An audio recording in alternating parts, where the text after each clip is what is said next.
सकलवचनचेतो देवता भारती सा मम वचसि निधत्तां सन्निधिं मानसे च अनवद्यात्मचारित्र्यं वादिद्योतभास्करम् विद्यामान्यगुरुं वन्दे विद्याविद्योतभास्वरम् महत्कृतिशतैर्नित्यं विश्वरक्षणदीक्षितान् विश्वेशतीर्थचरणान् वन्दे विद्यागुरून् मम आपादमौलिपर्यन्तं गुरूणामाकृतिं स्मरेत् येन विघ्नाः प्रणश्यन्ति सिद्ध्यन्ति च मनोरथाः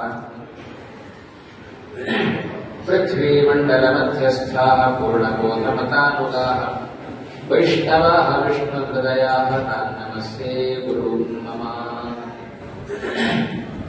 श्रीगुरुभ्यो नमः। श्रीमदानन्दतीर्थ भगवत्पादाचार्यगुरुभ्यो नमः। हरिः ओम् हरिः ओम् हरिः ओम्। आपदाम् अपहर्तारम् दातारम् सर्वसम्पदाम् लोकाभिरामम् श्रीरामम् भूयो भूयो नमाम्यहम्।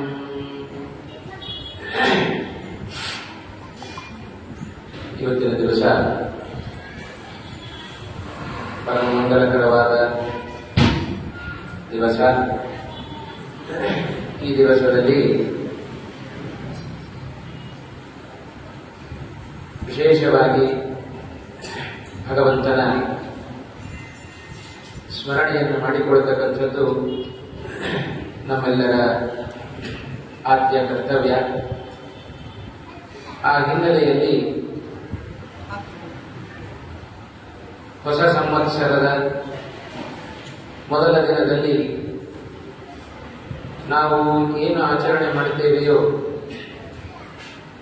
ಅದು ಇಡೀ ವರ್ಷ ಭಗವಂತನ ಅನುಗ್ರಹಕ್ಕೆ, ಅದೇ ರೀತಿಯಾದ ಭಗವಂತನ ಅನುಗ್ರಹಕ್ಕೆ ಪ್ರಧಾನವಾಗಿ ಕಾರಣವಾಗುತ್ತೆ. ನಾವು ಹೇಳೋದು ನಮ್ಮ ಪ್ರಾರಂಭ ಹೇಗೋ ಅಂತ್ಯವೂ ಹಾಗೇ ಇರುತ್ತೆ. ವರ್ಷದ ಪ್ರಾರಂಭದಲ್ಲಿ ಮಂಗಲಮಯವಾದ ಕಾರ್ಯದೊಂದಿಗೆ ನಾವು ಹೊಸ ವರ್ಷವನ್ನು ಪ್ರಾರಂಭ ಮಾಡಿದೆವು ಅಂತಾದರೆ ಇಡೀ ಸಂವತ್ಸರ ಅದು ನಮ್ಮ ಜೀವನದಲ್ಲಿ ಮಂಗಲವನ್ನ ಉಂಟು ಮಾಡಿಕೊಡುತ್ತೆ. ಯಾಕೆಂದ್ರೆ ತೇನ ವಿನಾ ತೃಣಮಪಿ ನಚಲತಿ ಅಂತ ಒಂದು ಮಾತನ್ನು, ಅದರ ಫಲ ಏನು ಅದನ್ನು ಸ್ವಲ್ಪ ತಿಳಿದು ಇಂದಿನ ಪಂಚಾಂಗಕ್ಕೆ ನಾವು ಪ್ರವೇಶವನ್ನು ಮಾಡೋಣ. ಪಂಚ ಅಂಗಗಳು ತಿಥಿ, ವಾರ, ನಕ್ಷತ್ರ, ಕರಣ, ಯೋಗ. ಇದು ಪ್ರತಿನಿತ್ಯ ಇಷ್ಟು ಇರ್ತಾರೆ. ಪ್ರತಿನಿತ್ಯದಲ್ಲಿಯೂ ಕೂಡ ಪ್ರತಿನಿತ್ಯದ ತಿಥಿಯನ್ನು ನಾವು ತಿಳಿಬೇಕು.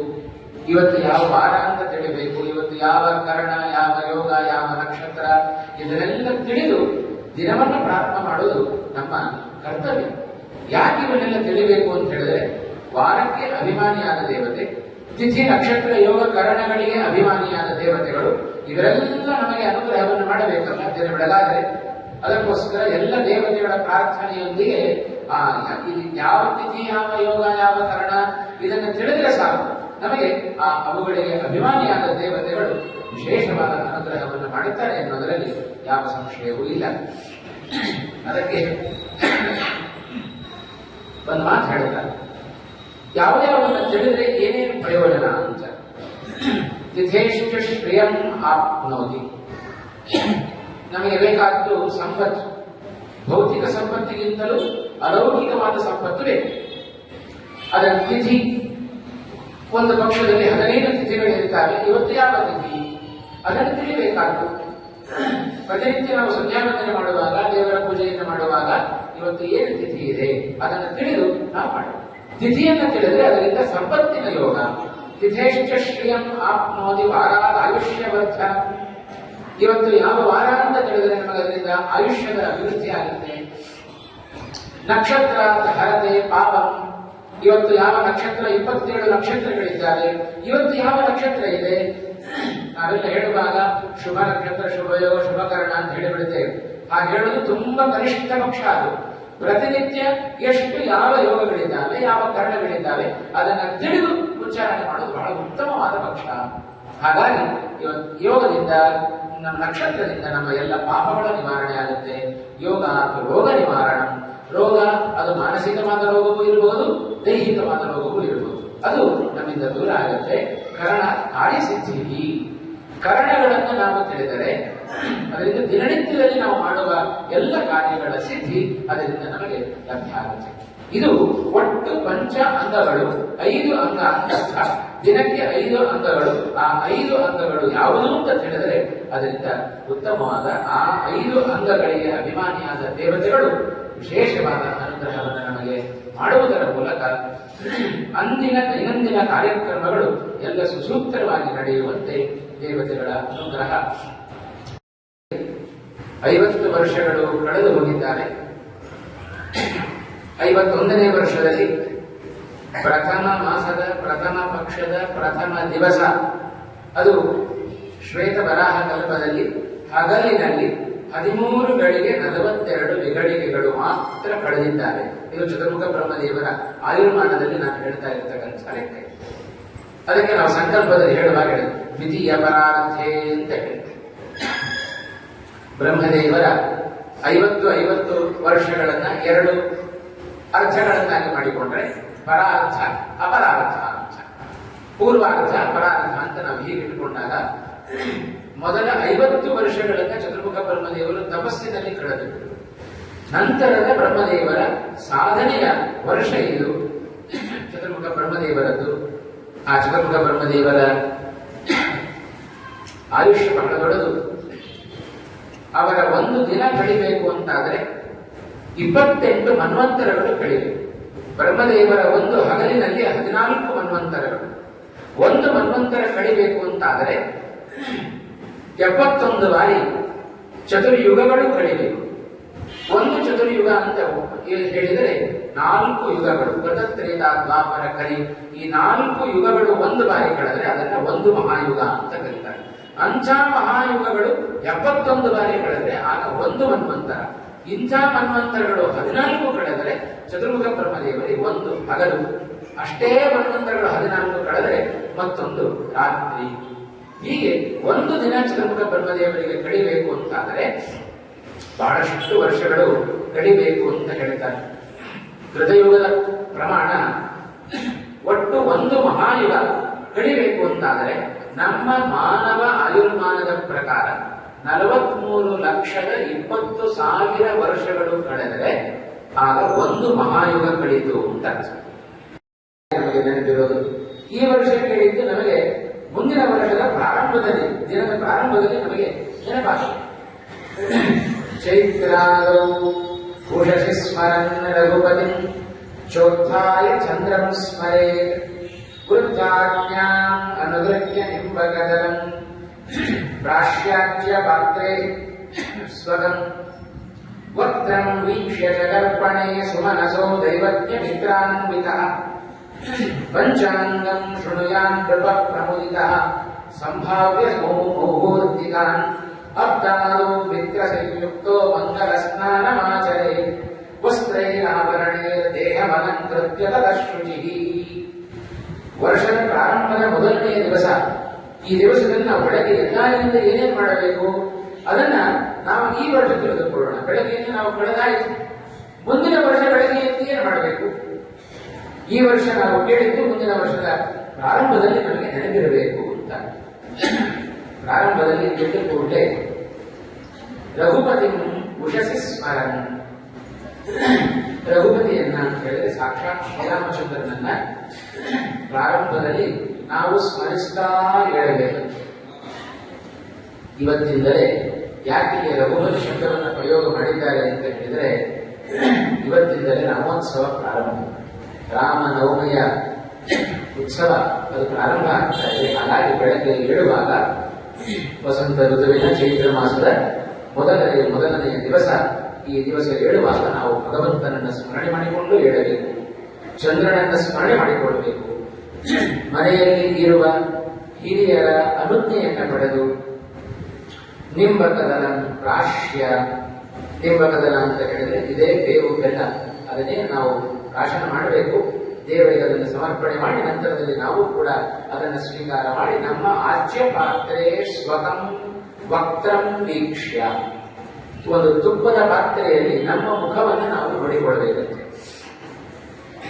ಯಾಕೆಂದ್ರೆ ಅದರಲ್ಲಿ ಬೀಳುವ ಪ್ರತಿಬಿಂಬ ನಮ್ಮ ಶುದ್ಧತೆಗೆ ಕಾರಣವಾಗಲಿ ಎನ್ನುವ ದೃಷ್ಟಿಯಿಂದ, ಆ ದೃಷ್ಟಿಯಿಂದ ಪ್ರಾರಂಭದಲ್ಲಿ ಬೆಳಗ್ಗೆ ಒಂದು ಆಜ್ಯ ಪಾತ್ರೆಯಲ್ಲಿ ನಮ್ಮ ಮುಖವನ್ನು ನಾವು ನೋಡಿಕೊಂಡು ವಕ್ರಂ ವೀಕ್ಷ್ಯ ದರ್ಪಣೆ ಸುಮನಸಃ ದೈವಜ್ಞ ಮಿತ್ರಾನ್ವಿತ ಪಂಚಾಂಗಕ್ಷಣೆಯ, ನಂತರದಲ್ಲಿ ಇಷ್ಟು ಕಾರ್ಯವನ್ನು ಜೊತೆಗೆ ಅಭ್ಯಂಗ ಸ್ನಾನವನ್ನು ಮಾಡಬೇಕು. ಉತ್ತಮವಾದ ಭೋಜನವನ್ನ, ಮೃಷ್ಟಾನ್ನ ಭೋಜನವನ್ನ ಬ್ರಾಹ್ಮಣರಿಗೆ ಮಾಡಿಸಿ ನಂತರದಲ್ಲಿ ನಾವು ಸ್ವೀಕಾರ ಮಾಡುವ ಪರಿಪಾಠವು ಕೂಡ ಇವತ್ತಿನ ದಿವಸ ಇರಬೇಕು. ಆಗಲೇ ಅದನ್ನೇ ಹಬ್ಬ ಅಂತ ಕರೆಯುತ್ತಾರೆ. ಸರ್ವದೇಶೇ ಮಹಾರ್ಕತ ವಿಶ್ವಾವಸು ಸಮೇ ವೃದ್ಧಿ ಕಾಷ್ಟಲೋಹೇ ಮಹಾರ್ಕತ. ಈ ವಿಶ್ವಾವಸು ನಾಮ ಸಂವತ್ಸರ ವಿಶೇಷವಾಗಿ ಎಲ್ಲರಿಗೂ ಕೂಡ ಶುಭವನ್ನು ತರುವ ಸಂವತ್ಸರ ಆಗಿದೆ ಅಂತ ಸಂವತ್ಸರದ ಫಲ ನಮ್ಮ ಮುಂದೆ ಇಡುತ್ತಾ ಇದೆ. ಕಳೆದ ಬಾರಿ ನಾವು ಕ್ರೋಧಿನಾಮ ಸಂವತ್ಸರದ ಪಂಚಾಂಗ ಶ್ರವಣದಲ್ಲಿ ತೊಡಗಿದಾಗ ಇದೇ ರೀತಿಯಾದ ಪಂಚಾಂಗ ಶ್ರವಣದಲ್ಲಿ ನಾವೆಲ್ಲ ಕೇಳಿದ್ದೆವು. ಪ್ರಾರಂಭದ ದಿವಸದಲ್ಲಿ ಕಳೆದ ವರ್ಷ ಅಲ್ಲ, ಅದರ ಕಳೆದ ವರ್ಷದಲ್ಲಿ ಮಳೆಗೆ ಬಹಳ ತೊಂದರೆ ಇತ್ತು. ಆದರೆ ಕ್ರೋಧಿನಾಮ ಸಂವತ್ಸರ ನಮಗೆ ಮಳೆಗೆ ತೊಂದರೆ ಕೊಡಲಿಲ್ಲ. ಯಥೇಚ್ಛವಾಗಿ ಭಗವಂತ ನಮಗೆ ಆ ವೃಷ್ಟಿಯನ್ನ ಸುರಿಸುವುದರ ಮೂಲಕ ಧನ ಧಾನ್ಯಗಳ ಅಭಿವೃದ್ಧಿಯನ್ನು ಬಹಳ ಚೆನ್ನಾಗಿ ಮಾಡಿಕೊಟ್ಟಿದ್ದಾನೆ. ಅದೇ ರೀತಿ ಪಂಚಾಂಗ ಶ್ರವಣದಲ್ಲಿಯೂ ಕೂಡ ನಾವು ಕಳೆದ ಬಾರಿ ಕಂಡಿದ್ದೆವು. ಅದರಂತೆ ಆ ವರ್ಷ ಧಾರೆ ಕಳೆದ ವರ್ಷ ಕ್ರೋಧಿ ಸಂವತ್ಸರದಲ್ಲಿ ನಮಗೆ ದೊರೆತಿದೆ. ಹಾಗೆ ವಿಶ್ವಾವಸು ಸಂವತ್ಸರ ಹೇಗಿದೆ, ಅದರ ಫಲ ಏನು, ಅದರ ಅಧಿಪತಿ ಯಾರು, ಸೇನಾಧಿಪತಿ ಯಾರು, ಇದನ್ನೆಲ್ಲ ತಿಳಿಬೇಕಾದ ನಮ್ಮ ಅವಶ್ಯ ಕರ್ತವ್ಯ. ಈ ವಿಶ್ವಾವಸು ಸಂವತ್ಸರದಲ್ಲಿ ವಿಶೇಷವಾಗಿ ಎಲ್ಲದಕ್ಕೂ ಕೂಡ ರಾಜನಾಗಿ ನಮಗೆ ಈ ಸಂವತ್ಸರಕ್ಕೆ ಇರತಕ್ಕಂಥ ವ್ಯಕ್ತಿ ಅವ ರವಿ, ಅಂದರೆ ಸೂರ್ಯ. ಈ ಒಂದು ಸಂವತ್ಸರಕ್ಕೆ ರಾಜನು ರವಿಯಾಗಿದ್ದಾನೆ, ಸೇನಾಧಿಪತಿಯೂ ರವಿಯಾಗಿದ್ದಾನೆ, ಅರ್ಧಾಧಿಪತಿ ಮೇಘಾಧಿಪತಿ ಎಲ್ಲವೂ ಕೂಡ ರವಿಯೇ ಆಗಿದ್ದಾನೆ. ರವಿಯಿಂದ ಅಭಿಮನ್ಯವಾದ ಈ ಒಂದು ಸಂವತ್ಸರ ರವಿವಾರದಂದೇ ಪ್ರಾರಂಭ ಆಗ್ತಾ ಇದೆ. ಹಾಗಾಗಿ ಎಲ್ಲ ಕಡೆಯೂ ಕೂಡ ರವಿ ಸೇರ್ಕೊಂಡ್ಬಿಟ್ಟಿದ್ದಾರೆ ಈ ಸಂವತ್ಸರ. ಹಾಗಾಗಿ ಸಂವತ್ಸರದ ಫಲ ಮೇಲ್ನೋಟಕ್ಕೆ ನಮಗೆ ಹೇಳುವಾಗ ಈ ವರ್ಷದ ಸಂವತ್ಸರದಲ್ಲಿ ವಿಶೇಷವಾಗಿ ಅನೇಕ ಕಡೆಗಳಲ್ಲಿ ಕ್ಷೇಮ ಉಂಟಾಗುತ್ತೆ. ಜೊತೆಗೆ ವೃಷ್ಟಿಯ ಸ್ವಲ್ಪ ಬರ, ಕಳೆದ ಬಾರಿಯಷ್ಟು ವರ್ಷಧಾರೆಯನ್ನು ಈ ವರ್ಷ ನಾವು ಕಾಣಲಿಕ್ಕಿಲ್ಲ. ಅದಕ್ಕೆ ಕಾರಣ ರವಿ ಈ ಸಂವತ್ಸರದ ರಾಜನಾದ ಕಾರಣ. ಸ್ವಲ್ಪ ಮಳೆ ಕಡಿಮೆ ಆಗಬಹುದು ಅಂತ ಸಂವತ್ಸರದ ಫಲ ರವಿ ರಾಜನಾದ ಪ್ರಯುಕ್ತ. ಆದರೆ ಹೆಚ್ಚು ಬರ ಬರುವುದಿಲ್ಲ. ಮುಂದೆಲ್ಲ ಅದಕ್ಕೆ ಕಾರಣಗಳನ್ನು ನಾವು ತಿಳಿತಾ ಹೋಗೋಣ. ಮಂತ್ರಿ ಯಾರು? ರಾಜ ಸೂರ್ಯನಾದರೆ ಈ ಒಂದು ಸಂವತ್ಸರಕ್ಕೆ ಮಂತ್ರಿಯ ಸ್ಥಾನದಲ್ಲಿ ನಿಂತವ ಚಂದ್ರ. ಚಂದ್ರ ಮಂತ್ರಿ ಆದ್ದರಿಂದ ಆನಂದ ಸರ್ವಲೋಕಾನ ಭೂಪಾನ ಧನದ ಪ್ರಜಾ ಪಚ್ಚಂತಿ ಶಾಲಿ ವಧೂಮಾ ಯತ್ರ ಮಂತ್ರಿ ಶಶಿರ್ ಭವೇತ್. ರಾಜ ರವಿ ಆಗಿರಬಹುದು, ಆದರೆ ಮಂತ್ರಿ ಅವ ಚಂದ್ರ ಆಗಿದೆ. ಚಂದ್ರ ಮಂತ್ರಿ ಆದ್ದರಿಂದ ಅದರ ಫಲವಾಗಿ ನಮಗೆ ಎಲ್ಲ ಪ್ರಜೆಗಳಲ್ಲಿ ಆನಂದ ತುಂಬಿ ಹರಿಯತ್ತೆ ಇರ್ತಾರೆ. ಇದು ಚಂದ್ರ ಮಂತ್ರಿ ಆದರ ಪ್ರಭಾವ. ಆನಂದ ಬರಬೇಕು ಅಂತಾದರೆ ನಮಗೆ ಸುಮ್ಮನೆ ಆನಂದ ಬರುವುದಿಲ್ಲ. ಆನಂದಕ್ಕೆ, ನಮ್ಮ ಆನಂದಕ್ಕೆ ಕಾರಣ ನಮ್ಮಲ್ಲಿ ಧನಧಾನ್ಯಗಳ ಸಂಪತ್ತು ಚೆನ್ನಾಗಿದೆ. ಧನಧಾನ್ಯ ಚೆನ್ನಾಗಿರಬೇಕು ಅಂತಾದರೆ ವರ್ಷ ಧಾರೆ ಅದು ಬರಲೇಬೇಕು.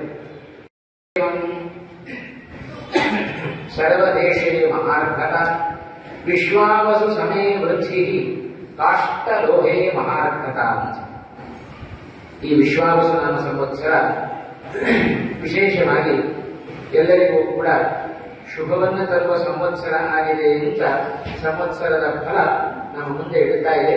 ಕಳೆದ ಬಾರಿ ನಾವು ಕ್ರೋಧಿನಾಮ ಸಂವತ್ಸರದ ಪಂಚಾಂಗ ಶ್ರವಣದಲ್ಲಿ ತೊಡಗಿದಾಗ ಇದೇ ರೀತಿಯಾದ ಪಂಚಾಂಗ ಶ್ರವಣದಲ್ಲಿ ನಾವೆಲ್ಲ ಕೇಳಿದ್ದೆವು ಪ್ರಾರಂಭದ ದಿವಸದಲ್ಲಿ.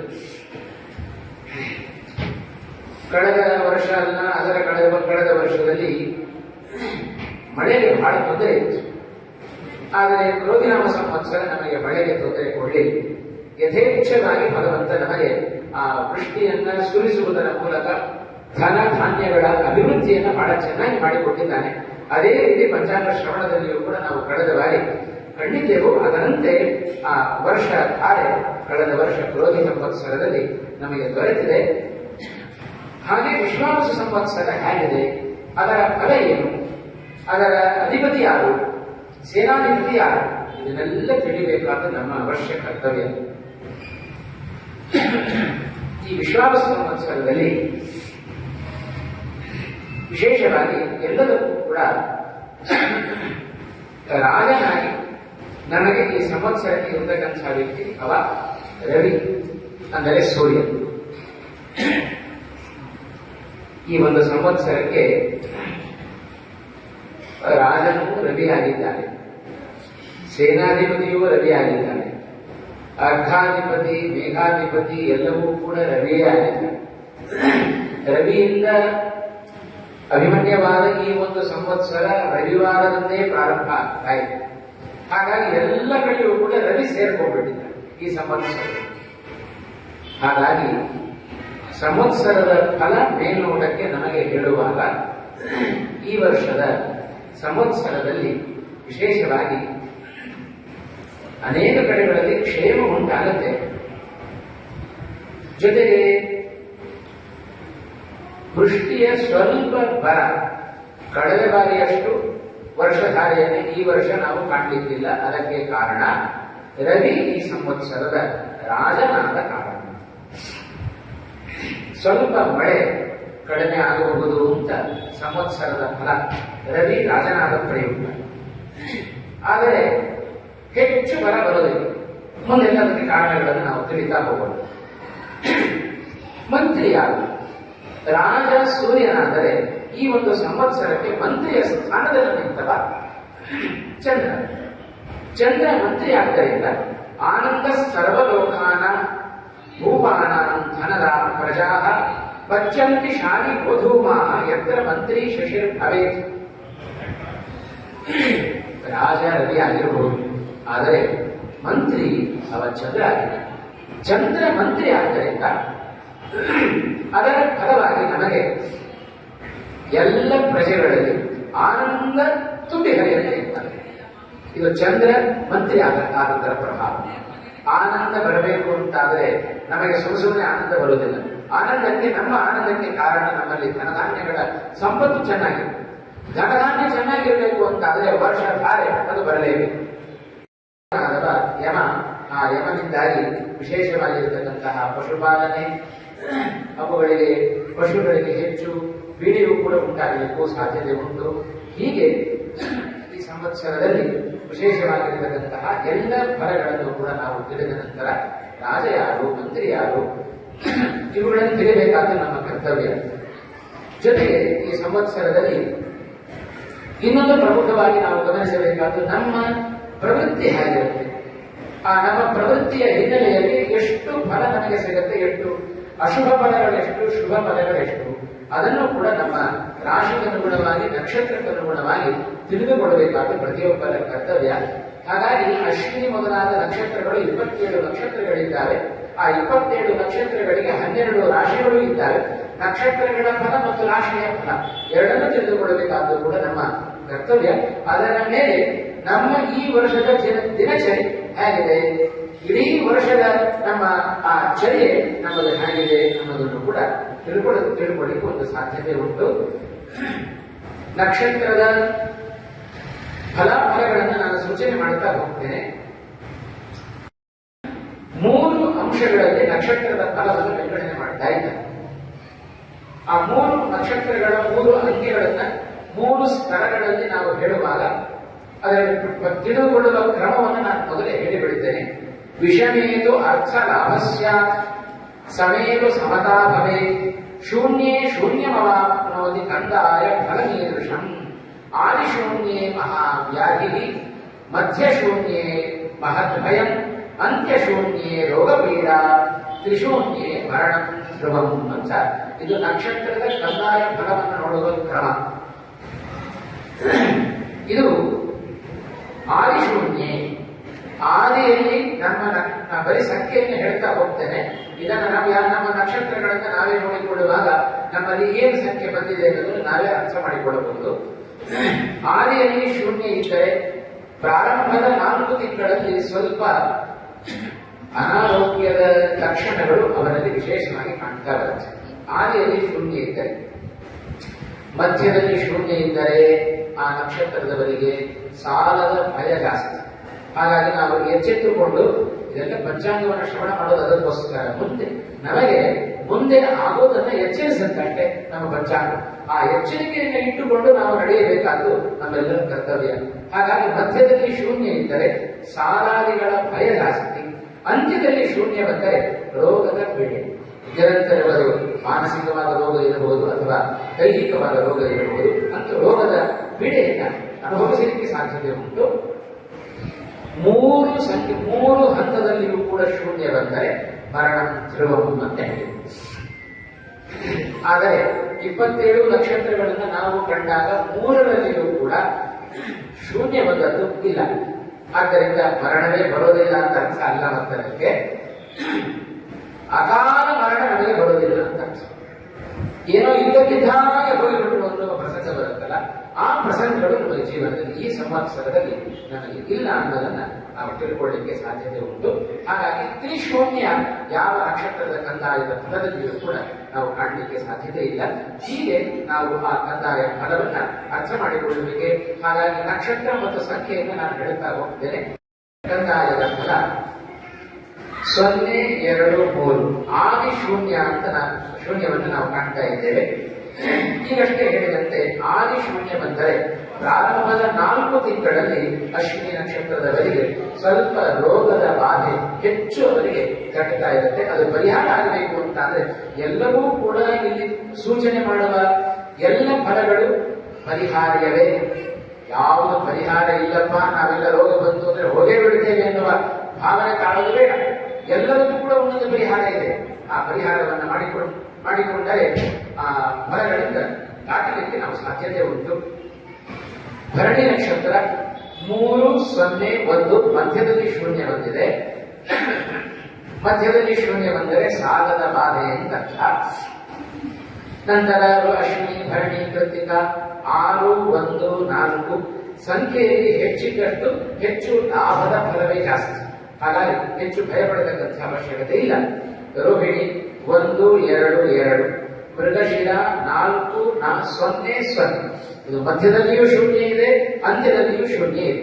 ಮಧ್ಯದಲ್ಲಿ ಶೂನ್ಯ ಬಂದರೆ ಅದರಲ್ಲಿ ವಿಶೇಷವಾಗಿ ಸಾಲದ ಬಾಧೆ ಅಂತ ಹೇಳಿದೆ. ಅದರಲ್ಲಿ ಅಂತ್ಯದಲ್ಲಿ ಶೂನ್ಯ ಕಂಡರೆ ರೋಗದ ಪೀಡೆಗಳು ನಮಗೆ ಬಾಧಿಸಲಿಕ್ಕೆ ಸಾಧ್ಯತೆ ಉಂಟು. ಅದೆಲ್ಲವೂ ಕೂಡ ಪರಿಹಾರ ಮಾಡಿಕೊಳ್ಳಬಹುದು.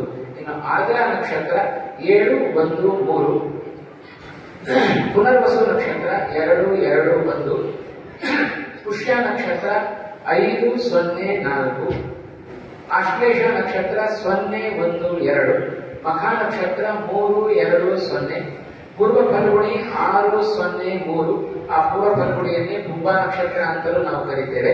ಪೂರ್ವ ಫಲ್ಗುಣಿ ಉತ್ತರ ಫಲ್ಗುಣಿ ಅಂತಿದೆ.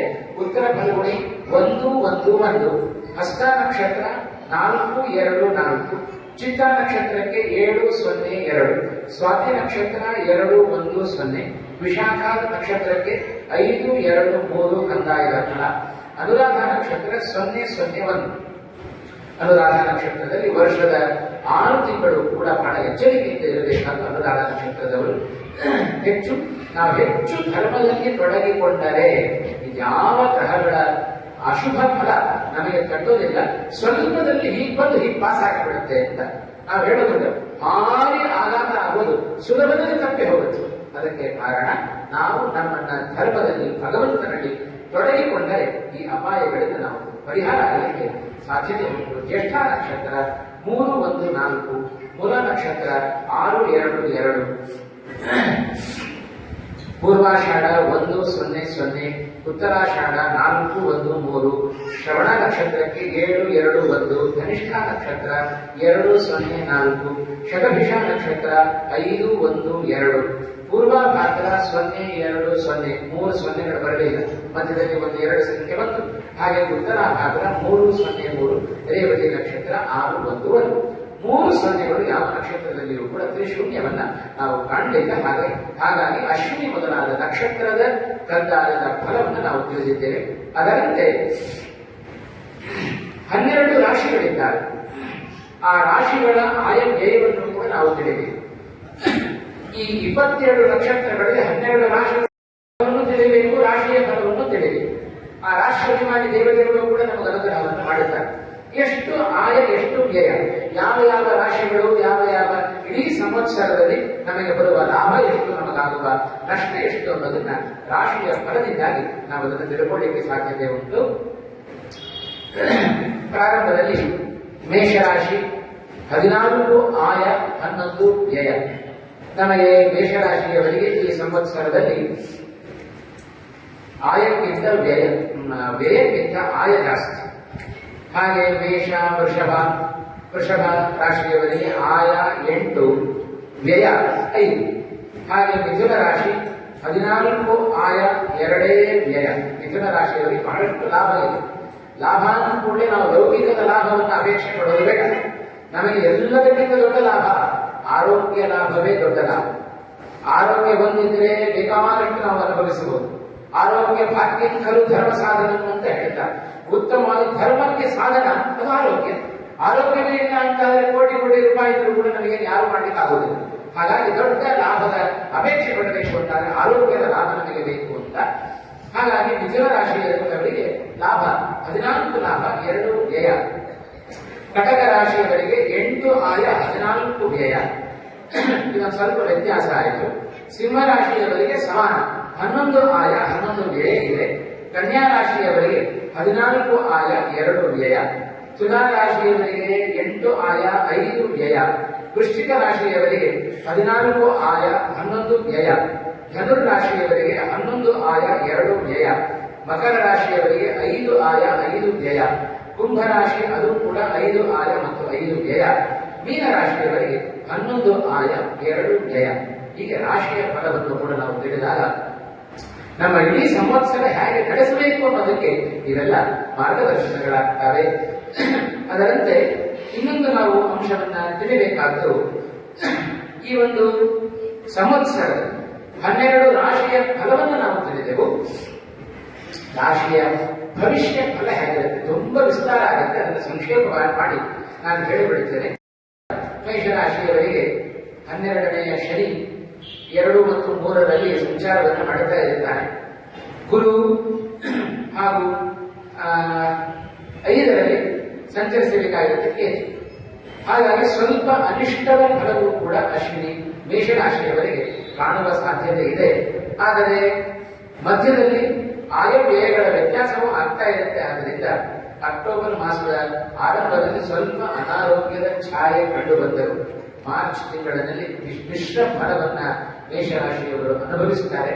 ಹಾಗಾಗಿ ವಿಶೇಷವಾಗಿ ಈ ರಾಶಿಯವರು ಮಾಡಬೇಕಾದ್ದು, ಗುರು ಮುಖ್ಯ ಪ್ರಾಣರ ಜೊತೆಗೆ ಭಗವಂತನ ಅನುಸಂಧಾನವನ್ನು ವಿಶೇಷವಾಗಿ ಮಾಡಿಕೊಂಡರೆ, ಅಂದರೆ ಹರಿವಾಯು ಗುರುಗಳ ಪೂಜೆಯಿಂದಾಗಿ ವಿಶೇಷವಾಗಿರತಕ್ಕಂತಹ ಲಾಭವನ್ನು ಮೇಷರಾಶಿಯವರು ಪಡೆದುಕೊಳ್ಳಬಹುದು.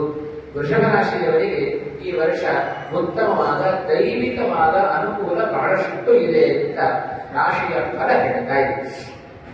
ವೃಷಭ ರಾಶಿಯವರಿಗೆ 11ನೆಯಲ್ಲಿ ಶನಿ ಇದ್ದಾನೆ.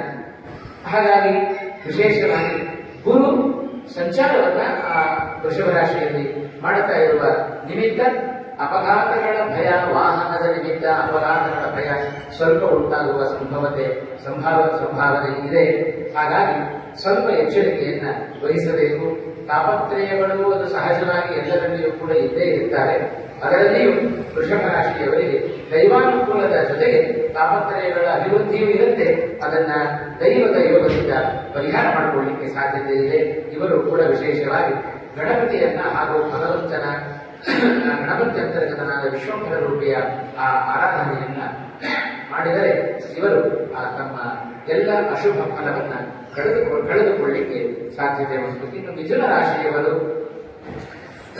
ಮಿಶ್ರ ಫಲವನ್ನ ಮಿಥುನ ರಾಶಿಯವರು ಈ ಸಂವತ್ಸರದಲ್ಲಿ ಪಡಿತಾರೆ ಅಂತ ಹೇಳ್ತಾರೆ.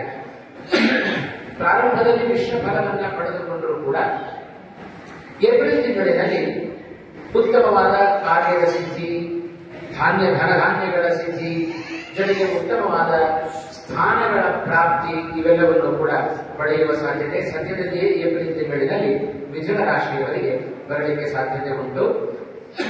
ಮಾರ್ಚ್ ತಿಂಗಳಿನಲ್ಲಿ ಇನ್ನೂ ಹೆಚ್ಚಿನ ಸುಧಾರಣೆ ತಮ್ಮ ವೃತ್ತಿಯಲ್ಲಿ ಇವರೆಲ್ಲ ಕಾಣಲಿಕ್ಕೆ ಸಾಧ್ಯತೆ ಇದೆ. ಹೆಚ್ಚು ನಮಗೆ ಬರುವ ವಿಘ್ನಗಳು ಪರಿಹಾರ ಆಗಿ ನಮ್ಮ ಕಾರ್ಯಗಳು ಸಿದ್ಧಿಸಬೇಕು ಅಂತಾದರೆ ಆ ಮಿಥುನ ರಾಶಿಯಲ್ಲಿ ಇರುವವರು ಕೂಡ ವಿಶೇಷವಾಗಿ ಭಗವಂತನ ಆರಾಧನೆಯನ್ನು ಮಾಡಬೇಕಾದ್ದು ಅವರ ಕರ್ತವ್ಯ. ದೈವ ಯೋಗ ಇದ್ದು ಅವರೆಲ್ಲ ಫಲವನ್ನು ಪಡೆದುಕೊಂಡರೆ ಕರ್ನಾಟಕ ರಾಶಿಯವರಿಗೆ ಹೆಚ್ಚು ದೈವ ಬಲ ಕಡಿಮೆ ಅಂತ ಹೇಳ್ತಾರೆ. ದೈವ ಬಲ ಕಡಿಮೆ ಅಂತಾದರೆ ಏನ್ ಮಾಡಬೇಕು? ಸುಮ್ಮನೆ ಕೈಕಟ್ಟಿ ಕೂತ್ರೆ ಆಗೋದಿಲ್ಲ. ದೈವ ಬಲ ಹೆಚ್ಚಾಗುವಂತೆ ಮಾಡಿಕೊಳ್ಳುವುದು ನಮ್ಮ ಕೈಯಲ್ಲಿದೆ.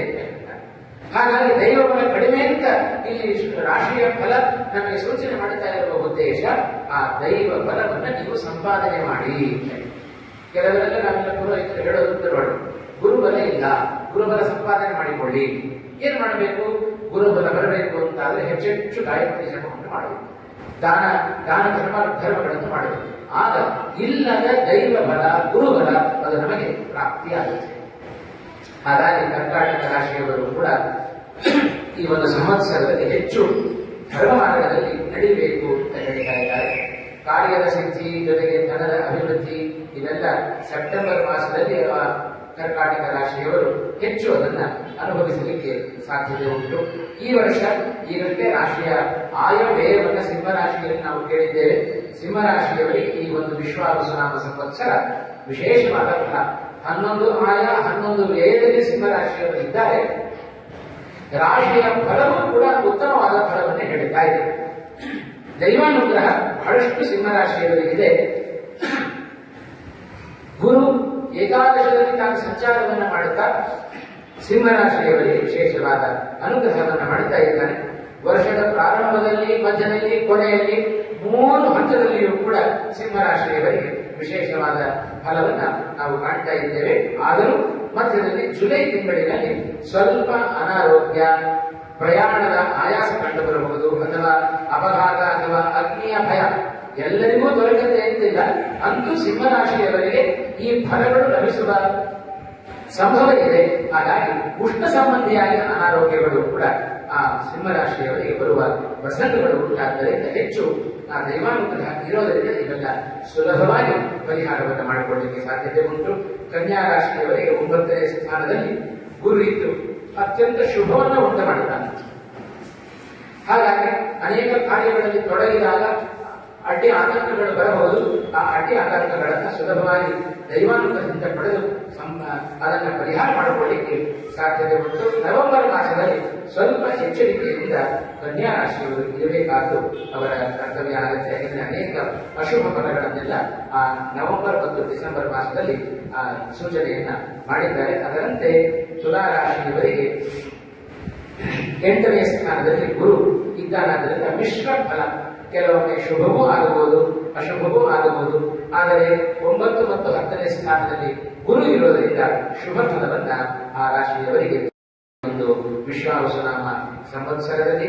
ಅದರಂತೆ ನಂತರದಲ್ಲಿ ವೃಶ್ಚಿಕ ರಾಶಿ 7ನೇ ಸ್ಥಾನದಲ್ಲಿ ಗುರು ಇದ್ದು ಶುಭ ಫಲವನ್ನೇ ಕೊಡ್ತಾನೆ. 4ನೇ ಸ್ಥಾನದಲ್ಲಿ ರಾಹು ಮತ್ತು 5ನೇ ಸ್ಥಾನದಲ್ಲಿ ಶನಿ ಇವರುಗಳು ಇರೋದರ ಮೂಲಕ ಸ್ವಲ್ಪ ಅಶುಭ ಫಲವನ್ನು ಕೂಡ ವೃಶ್ಚಿಕ ರಾಶಿಯಲ್ಲಿ ನಾವು ಕಾಣಬಹುದು. ಏಪ್ರಿಲ್ ಮಾಸದಲ್ಲಿ ಅವರೆಲ್ಲರೂ ಕೂಡ ಧೈರ್ಯದಲ್ಲಿ ಅಭಿವೃದ್ಧಿ, ಆರೋಗ್ಯದಲ್ಲಿ ಸುಧಾರಣೆ, ಗೃಹದ ಲಾಭದ ಅಪೇಕ್ಷೆಯಿದ್ದವರಿಗೆ ಗೃಹದ ಲಾಭ ಆಗುತ್ತೆ, ಭೂಲಾಭ ಆಗುತ್ತೆ, ಬಂಧುಗಳಿಂದ ಅದಕ್ಕೆ ಅನುಕೂಲವಾಗಿರತಕ್ಕಂಥ ಸಹಕಾರಗಳು ಕೂಡ ವೃಶ್ಚಿಕ ರಾಶಿಯವರಿಗೆ ಸಿಗತ್ತೆ. ಅವರು ಕೂಡ ವಿಶೇಷವಾಗಿ ಭಗವಂತನ ಆರಾಧನೆಯನ್ನು ಮಾಡಬೇಕು. ಇನ್ನು ಧನುರಾಶಿ 6ನೇ ಸ್ಥಾನದಲ್ಲಿ ಗುರು ಸ್ವಲ್ಪ ಅಶುಭ ಕಾರಕನಾದರೂ ಕೂಡ 7ನೇ ಸ್ಥಾನಕ್ಕೆ ಬಂದಾಗ ಗುರು ಆ ಧನುರಾಶಿಯವರಿಗೆ ವಿಶೇಷವಾಗಿ ಶುಭವನ್ನು ಉಂಟು ಮಾಡುತ್ತಾನೆ. ಏಪ್ರಿಲ್ ತಿಂಗಳಿನಲ್ಲಿ ಸಾಂಸಾರಿಕವಾದ ಕೆಲವೊಂದು ತಾಪತ್ರಯಗಳು ಧನುರಾಶಿಯವರಿಗೆ ಕಂಡು ಬರಬಹುದು. ಮಾರ್ಚ್ ತಿಂಗಳಿನಲ್ಲಿ ಅಂದರೆ ಈ ವರ್ಷ ಸಂವತ್ಸರ ಮುಗಿಯುವ ಹೊತ್ತಿಗೆ ವಿಶೇಷವಾದ ಲಾಭ ಆ ಧನುರಾಶಿಯವರು ವಿಶೇಷವಾಗಿ ಪಡೆದುಕೊಳ್ಳುತ್ತಾರೆ. ನಂತರದಲ್ಲಿ ಮಕರ ರಾಶಿಯವರಿಗೆ ಮೂರನೇ ಸ್ಥಾನದಲ್ಲಿ ಶನಿ ಇದ್ದಾನಾದ್ದರಿಂದ ಅವರಿಗೆ ಶುಭವೂ ಆಗುತ್ತೆ. ಭೂಮಿಯ ಲಾಭ, ವಾಹನಾದಿಗಳ ಅಪೇಕ್ಷೆ ಇದ್ದವರಿಗೆ ವಾಹನಗಳ ಲಾಭ, ನಂತರದಲ್ಲಿ ಕೆಲಸ ಕಾರ್ಯಗಳಲ್ಲಿ ಕೆಲವೊಮ್ಮೆ ವಿಘ್ನ ಬರುತ್ತೆ. ಬಂದ ವಿಘ್ನಗಳು ಕೂಡಲೇ ಪರಿಹಾರ ಆಗಿ ಅದರಿಂದ ಸುಖದ ಹಾನಿಯೂ ಆಗಬಹುದು. ನಂತರದಲ್ಲಿ ವಿಘ್ನ ಪರಿಹಾರ ಆದ ನಂತರ ಸುಖವು ಸಿಗಲಿಕ್ಕೆ ಸಾಧ್ಯತೆ ಇದೆ. ನವೆಂಬರ್ ಮಾಸದಲ್ಲಿ ಸ್ವಲ್ಪ ಆರೋಗ್ಯದಲ್ಲಿ ಸುಧಾರಣೆಯನ್ನ ಮಕರ ರಾಶಿಯವರು ಕಾಣಬಹುದು. ಅದರಂತೆ ಕುಂಭ ರಾಶಿಯವರು 4ನೇ ಸ್ಥಾನದಲ್ಲಿ ಗುರು ಇದ್ದಾನಾದ್ದರಿಂದ ಸ್ವಲ್ಪ ಅಶುಭ ಫಲವನ್ನ ಅವರು ಅನುಭವಿಸಿದರು. 5ನೇ ಸ್ಥಾನದಲ್ಲಿ ಬಂದಾಗ ಶುಭ ಫಲವನ್ನ ತಾನು ಕೊಟ್ಟಿದ್ದಾನೆ. ಇನ್ನು ಆ ಕುಂಭ ರಾಶಿಯವರಿಗೆ ಸಾಡೆ ಸಾಗಂತ ಹೇಳುತ್ತೇವಲ್ಲ, ಹಾಗಾಗಿ ಆ ಶನಿಯ ಕೆಲವೊಂದು ಪ್ರಭಾವವೂ ಕೂಡ ಆ ರಾಶಿಯವರಿಗೆ ಬರಲಿಕ್ಕೆ ಸಾಧ್ಯತೆ ಇದೆ. ನಂತರದಲ್ಲಿ ಕೊನೆಯ ಮೀನರಾಶಿಯವರು ಗುರುವಿನ ಬಲ ಮೀನರಾಶಿಯವರಿಗೆ ಈ ಒಂದು ಸಂವತ್ಸರದಲ್ಲಿ ಕಡಿಮೆ ಇದೆ. ಆ ಶನಿಯ ಆ ಒಂದು ಪ್ರಭಾವ ಈ ಮೀನರಾಶಿಯವರಿಗೂ ಕೂಡ ವಿಶೇಷವಾಗಿ ಬರುವ ಸಾಧ್ಯತೆಯೂ ಕೂಡ ಇದೆ. ಆದ್ದರಿಂದ ಮಾರ್ಚ್ ತಿಂಗಳಲ್ಲಿ ಉತ್ತಮವಾದ ಆ ಎಲ್ಲ ವಿಘ್ನಗಳು ಕೂಡ ಪರಿಹಾರ ಆಗಿ ಈ ಕಡೆ ಒಂದು ಅಶುಭ ಫಲವೂ ಇರುತ್ತೆ. ಶನಿಯ ಪ್ರಭಾವದಿಂದಾಗಿ ಗುರುವಿನ ಬಲದಿಂದಾಗಿ ಆ ಎಲ್ಲವನ್ನೂ ಕೂಡ ಪರಿಹಾರ ಮಾಡಿಕೊಳ್ಳುವ ಸಾಧ್ಯತೆಯೂ ಕೂಡ ಮೀನರಾಶಿಯವರಿಗೆ ಇದೆ ಎನ್ನುವುದನ್ನು ಕೂಡ ರಾಶಿಯ ಕಂದಾಯದ ಫಲ, ನಕ್ಷತ್ರ ಕಂದಾಯದ ಫಲ ಇವೆಲ್ಲವನ್ನ ನಾವು ತಿಳಿಯಲಿಕ್ಕೆ ಸಾಧ್ಯತೆ ಉಂಟು. ಹೀಗೆ ಅನೇಕ ಫಲಗಳನ್ನು ನಾವು ತಿಳಿದುಕೊಳ್ಳಬೇಕಾದ ನಮ್ಮೆಲ್ಲರ ಕರ್ತವ್ಯ. ಇದಕ್ಕೆ ಅನುಗುಣವಾಗಿ ನಾವು ಏನು ಮುಂದಿನ ಇಡೀ ಸಂವತ್ಸರದಲ್ಲಿ ಸಾಧನೆಯನ್ನ ಮಾಡಬೇಕು ಅನ್ನೋದನ್ನ ಇದರ ಮೂಲಕ ನಾವು ತಿಳಿದುಕೊಳ್ಳಲಿಕ್ಕೆ ಸಾಧ್ಯತೆ ಉಂಟು. ಹೀಗೆ ಅನೇಕ ಅಂಶಗಳನ್ನು ತಿಳಿದು ಈ ಒಂದು ಸಂವತ್ಸರದಲ್ಲಿ ನಾವು ಕಾಣಬೇಕಾದ್ದು 2 ಬಾರಿ ಸೂರ್ಯಗ್ರಹಣದಿಂದ ಚಂದ್ರ, ಇದರಲ್ಲಿ ಗುರು ಅಸ್ತವು ಈ ಒಂದು ಸಂವತ್ಸರದಲ್ಲಿ ಕಾಣುತ್ತೇವೆ, ಶುಕ್ರಾಸ್ತವನ್ನು ಕಾಣುತ್ತೇವೆ. ಹಾಗಾಗಿ ಗುರು ಅಸ್ತನಾದರೆ ಶುಭ ಕರ್ಮಗಳನ್ನು ಮಾಡಲಿಕ್ಕಿಲ್ಲ, ಅಷ್ಟರ ಒಳಗೆ ನಾವು ಮಾಡಿಕೊಂಡು ಬಿಡಬೇಕು. 14/6/25 ಅಂದರೆ ಜೂನ್ ಮಾಸದಲ್ಲಿ ಗುರು ಅಸ್ತನಾಗಿ ಬಿಡುತ್ತಾನೆ. ಅಂದರೆ ಜ್ಯೇಷ್ಠ ಮಾಸದ ಕೃಷ್ಣ ತೃತೀಯ ಅಂದು ಶನಿವಾರ ಪಶ್ಚಿಮದಲ್ಲಿ ಅಸ್ತನಾಗಿ 6ನೇ ತಾರೀಕಿನ ಜುಲೈ ತಿಂಗಳಲ್ಲಿ ಮತ್ತೆ ಏಕಾದಶಿ ದಿವಸ ರವಿವಾರದ ದಿವಸ ಮತ್ತೆ ಗುರುವಿನ ಉದಯ ಆಗುತ್ತೆ. ಹಾಗಾಗಿ ಗುರುವಿನ ಅಸ್ತವೂ ಉಂಟು. ಅದರಂತೆ ಡಿಸೆಂಬರ್ ಮಾಸದಲ್ಲಿ ಶುಕ್ರನು ಕೂಡ ಅಸ್ತನಾಗ್ತಾನೆ. ಹಾಗಾಗಿ ಗುರು ಶುಕ್ರ ಅಸ್ತ ಈ ಒಂದು ಸಂವತ್ಸರದಲ್ಲಿ ನಾವು ಕಾಣುತ್ತೇವೆ. ಅದರಂತೆ ಗ್ರಹಣದ ವಿಚಾರಕ್ಕೆ ನಾವು ಬಂದಾಗ 2 ಬಾರಿ ಈ ಒಂದು ಸಂವತ್ಸರದಲ್ಲಿ ನಾವು ಗ್ರಹಣವನ್ನು ಕಾಣುತ್ತೇವೆ. ಒಂದು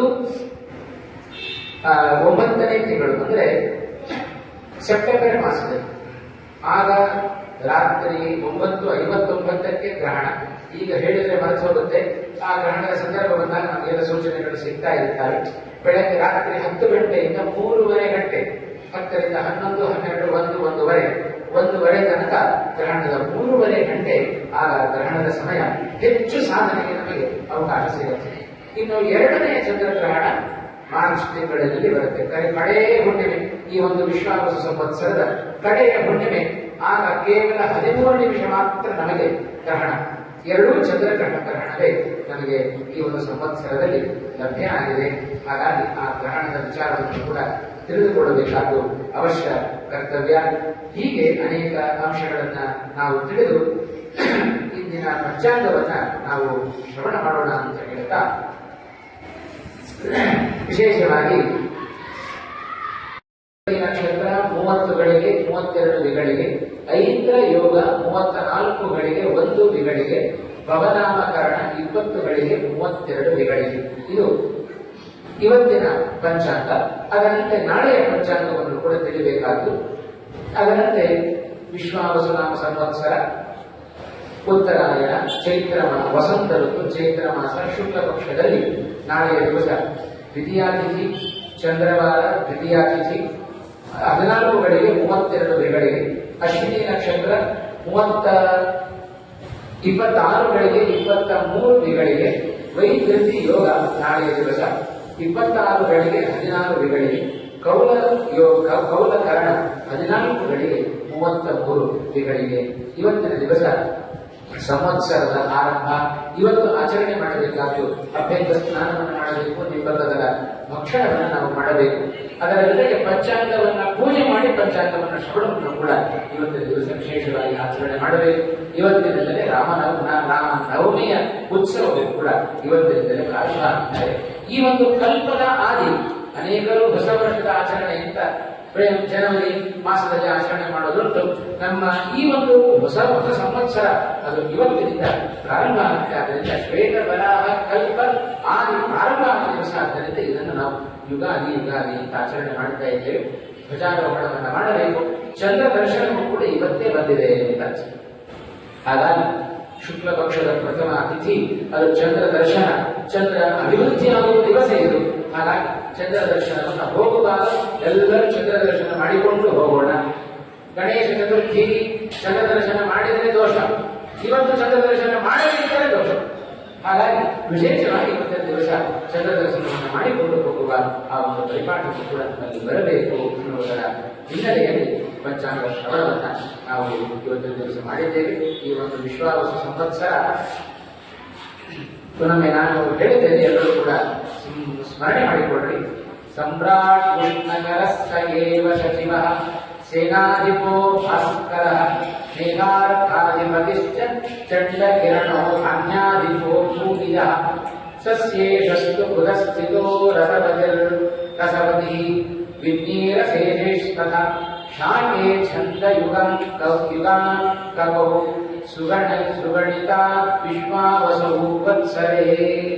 ಈ ಒಂದು ವಿಶ್ವಾವಸು ಸಂವತ್ಸರದಲ್ಲಿ ಇಷ್ಟು ಜನರು ಇಷ್ಟು ಜನ ಈ ಸಂವತ್ಸರದಲ್ಲಿ ಇದ್ದುಕೊಂಡು ನಮ್ಮನ್ನೆಲ್ಲ ನಿಯಮನ ಮಾಡುವ, ನಿಯಂತ್ರಣ ಮಾಡುವ ದೇವತೆಗಳಾಗಿದ್ದಾರೆ. ಇಷ್ಟು ಜನ ದೇವತೆಗಳ ಅನುಗ್ರಹ ಇಡೀ ನಮ್ಮ ಈ ಒಂದು ವಿಶ್ವಾವಸು ಸಂವತ್ಸರದಲ್ಲಿ ನಮ್ಮ ಮೇಲೆ ಇದ್ದು ಇಡೀ ಸಂವತ್ಸರ ನಮಗೆ ಶುಭವನ್ನು ಉಂಟು ಮಾಡಲಿ ಎಂಬುದಾಗಿ ಪ್ರಾರಂಭದ ದಿವಸ ನಾವು ಮಾಡಿಕೊಳ್ಳುವ ದೇವತೆಗಳ ಪ್ರಾರ್ಥನೆ, ಅದನ್ನೇ ಈ ಪಂಚಾಂಗ ಶ್ರವಣದ ಪ್ರಮುಖವಾದ ಸಾರ ಎಂಬುದಾಗಿ ನಾವು ತಿಳಿದ ಇಷ್ಟು ಪಂಚಾಂಗದ ಶ್ರವಣವನ್ನ ನಾವು ಮಾಡಿ ಕೊನೆಯಲ್ಲಿ ಪ್ರಾರ್ಥನೆ ಮಾಡಬೇಕಾದ್ದು ಕಾಲೇ ವರ್ಷತು ಪರ್ಜನ್ಯ ಪೃಥಿವೀ ಸಸ್ಯ ಶಾಲಿನಿ ದೇಶೋಯಂ ಶೋಭರಹಿತಃ ಸಜ್ಜನಾಃ ಸಂತು ನಿರ್ಭಯಾಃ ಅಪುತ್ರಾಃ ಪುತ್ರಿಣಃ ಸಂತು ಪೌತ್ರಿಣಃ ಅಧನಾಃ ಸಧನಾಃ ಸಂತು ಜೀವಂತು ಶರದಾಂಶದ.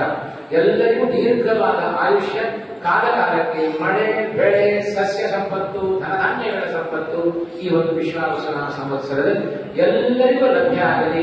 ಈ ಒಂದು ಸಂವತ್ಸರಕ್ಕೆ ಅಧಿಪತಿಯಾದ ಸೂರ್ಯ ಅಂತ ಹೇಳಿದರೆ ಸೂರ್ಯನೇ ಅಲ್ಲ, ಆ ಸೂರ್ಯನಿಗೂ ನಿಯಾಮಕನಾದ ಅವನ ಅಂತರ್ಯಾಮಿಯಾದ ವಾಯುದೇವರಿದ್ದಾರೆ. ಆ ವಾಯುದೇವರಿಗೂ ನಿಯಾಮಕನಾದ ಭಗವಂತ ಇದ್ದಾನೆ.